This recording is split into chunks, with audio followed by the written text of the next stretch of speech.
Hi hello welcome back. நான் உங்கள் பெங்களூர் பச்சை கிளி. பாருங்கள், பெங்களூரில் ஆடு பில்லு சாப்பிடுது, பச்சை பில்லு. அது என்ன அழகாக கச்சி கச்சி சாப்பிடுது பாருங்க ஃப்ரெண்ட்ஸ்.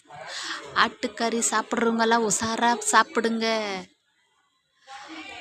ஆடு என்ன சாப்பிடுது பாருங்க. ஆடே அட்டையே சாப்பிடுது. ஆனால் இந்த மனுஷ பிள்ளைங்க ஆட்டைக்கறியை சாப்பிடுது. அட்டையை சாப்பிட்டு வெட்டியம் போடும். ஆனால் இது வெட்டியம் போடாது, அட்டையை தான் போடும். அட்டை சாப்பிட்ற ஆடு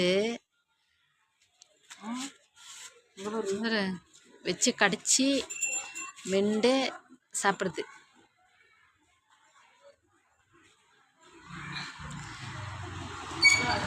ஆடே அட்டையே சாப்பிடுது. இந்த மனுஷ பள்ளிங்க ஆட்டுக்கறியும் சாப்பிடுதுங்க, ஆட்டு பாலும் குடிக்குதுங்க. ஏன்டி அதான் கச்சி கச்சி சாப்பிடுது இல்லை.